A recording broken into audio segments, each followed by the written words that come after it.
First year honours के प्यारे बच्चों, हमारी मानव और पर्यावरण के टॉपिक पर चर्चा चल रही है।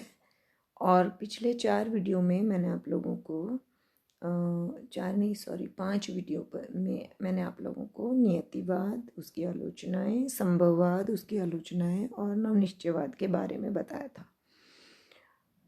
द्वितीय विश्व युद्ध के पश्चात मानव भूगोल की विचारधारा में अभूतपूर्व परिवर्तन आए और मानव द्वारा तेजी से प्रकृति पर विजय का नारा बुलंद किया गया।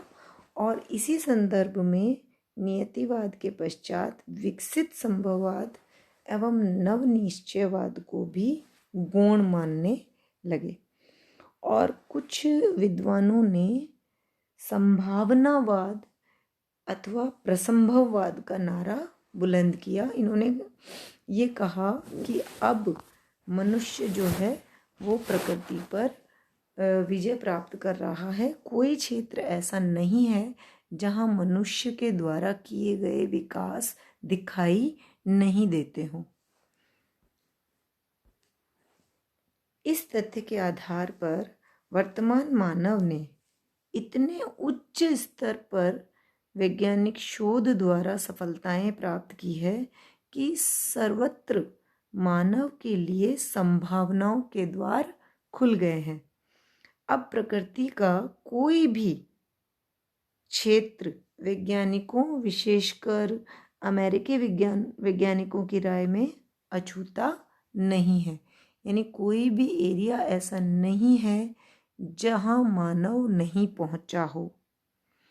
मानव प्रकृति की किसी भी स्तर की प्रतिकूलता को अपने द्वारा विकसित साधनों एवं उपकरणों से अनुकूलता में बदल सकता है।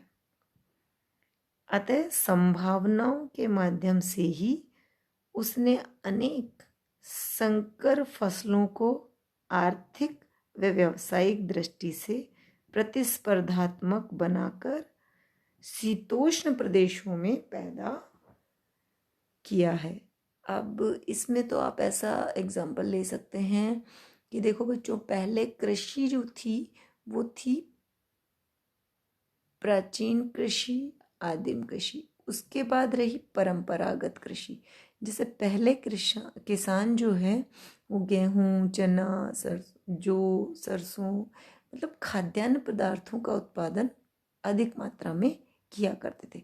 लेकिन वर्तमान समय में लगातार कृषि विकास हो रहा है और कृषक जो हैं वो विकास की नई जितनी भी नई तकनीकों का उपयोग कर रहे हैं।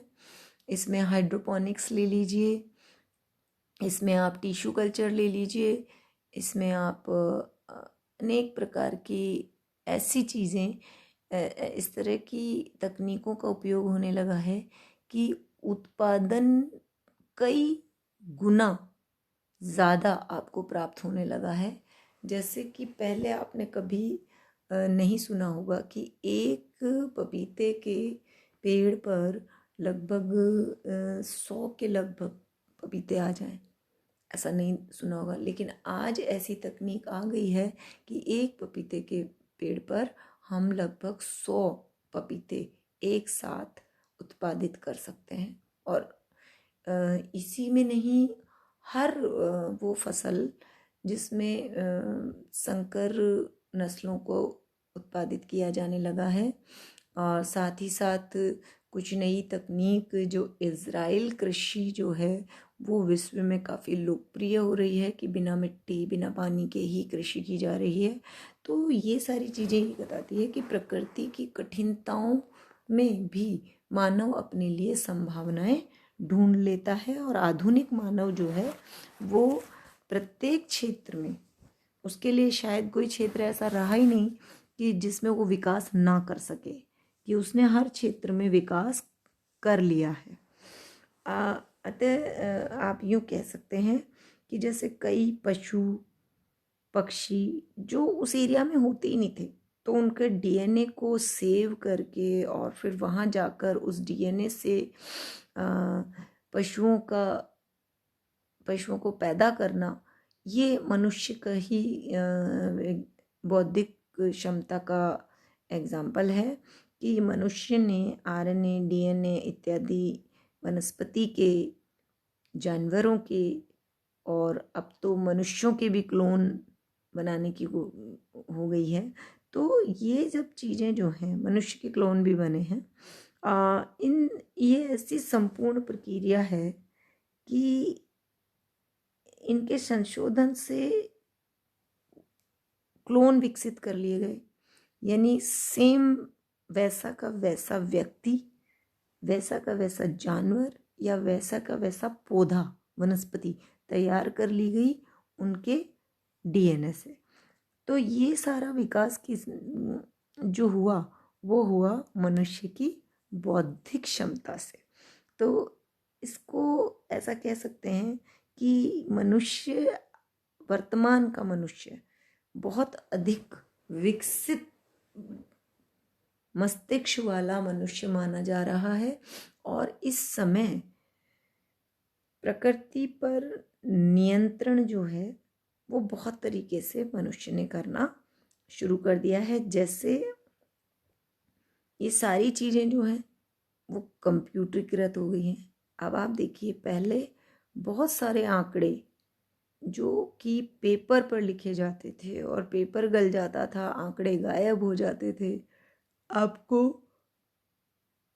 वो सुविधा ही नहीं थी कि आप अपने पुराने तथ्यों को सहेज कर और अपने पास रख सकें। लेकिन आज कंप्यूटर आ गए हैं, उनकी हार्ड डिस्क में आप चाहें बहुत सारा डाटा स्टोर कर सकते हैं और उस डाटा को आप कभी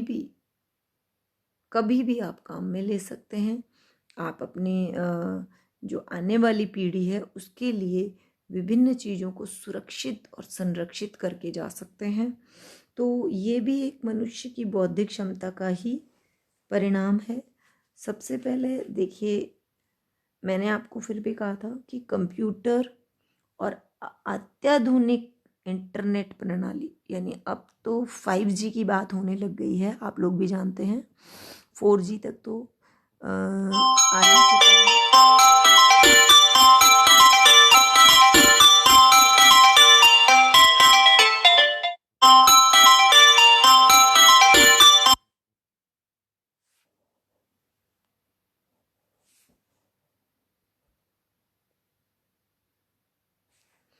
तो सॉरी, बीच में व्यवधान आ गया था। अत्याधुनिक इंटरनेट प्रणाली का विकास किया है।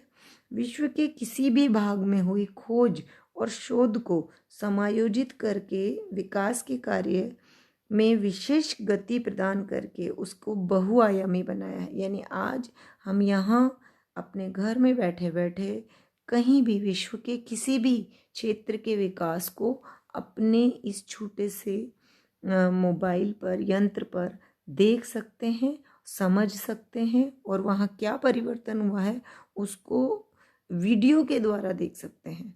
जैसा कि यही एग्जाम्पल है कि आज मैं घर में बैठे हुए आप लोगों के लिए एक वीडियो बना रही हूँ और ये आप लोगों तक बड़े आसानी से आपके मोबाइल पर उपलब्ध हो जाएगा और आप इसको सुन सकेंगे।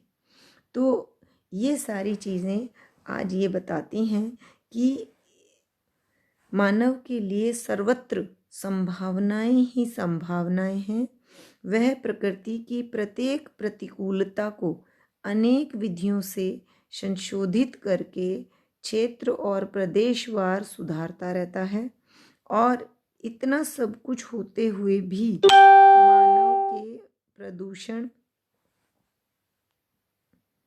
मानव के प्रदूषण के भूत की बीमारियां व मानव द्वारा ही सृजित अनेक प्रतिकूलताओं को जीतना भी स्वयं मानव के लिए ही बड़ी चुनौती हो गया। अब देखिए, मानव ने जैसे जैसे विकास किया वैसे वैसे कई समस्याएं उसने खुद ने ही अपने लिए उत्पन्न कर ली। जैसे सबसे बड़ा है प्रदूषण।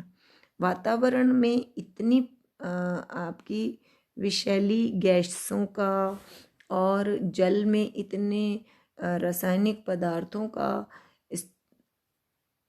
वेस्ट छोड़ा गया है कि आज मानव स्वयं सांस लेने की तकलीफ़ें, अनेक प्रकार की बीमारियां, और ज़्यादा दूर नहीं जाएं तो अभी तो हम निकले ही नहीं हैं उस बीमारी से, कोरोना नामक बीमारी, जो कि मानव जनित बीमारी के रूप में मानी जा रही है कि किसी देश में आविष्कार के तहत ऐसा कुछ हुआ।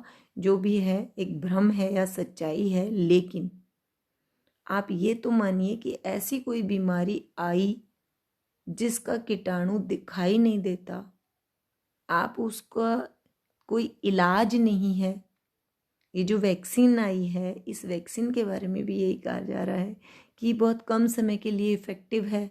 तो आप देखिए कि मनुष्य ने स्वयं अपने लिए बहुत सारी समस्याएं उत्पन्न कर ली हैं, जो कि वो स्वयं ही उनसे बाहर नहीं जा पा रहा है।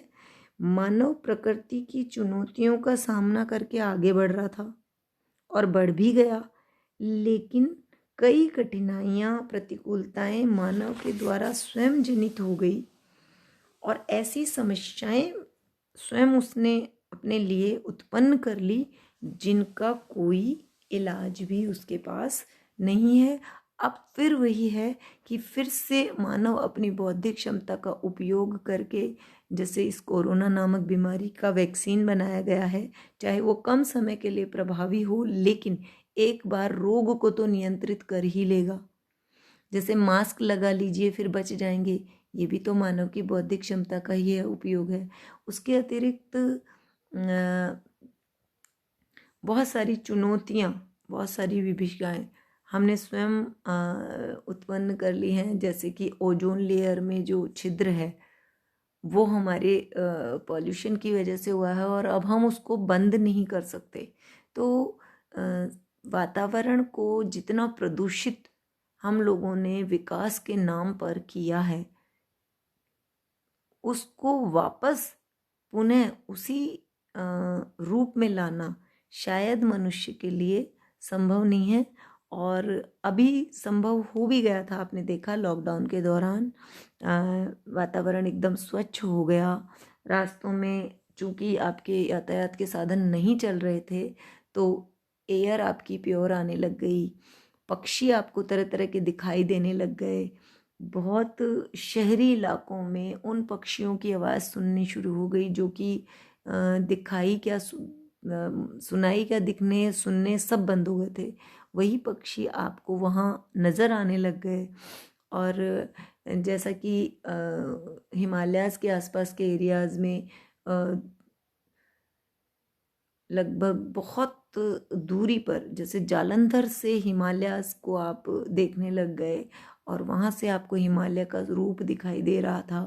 तो ये सब चीज़ें ये आपको बताती हैं कि प्रकृति के साथ आप जितनी छेड़छाड़ करोगे उतना ही आपके लिए प्रकृति मुश्किलें पैदा कर देगी।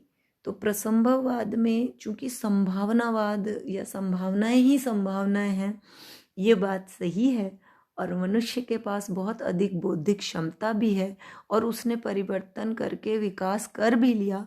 लेकिन अब मानव जनित समस्याएं जो उत्पन्न हो गई है, प्रकृति प्रदत्त नहीं है, वो प्रकृति ने नहीं दी है, वो स्वयं मानव ने अपने लिए उत्पन्न कर ली है। कचरे के ढेर, बीमारियां और महामारियां, इन सब से आज का मानव जूझ रहा है।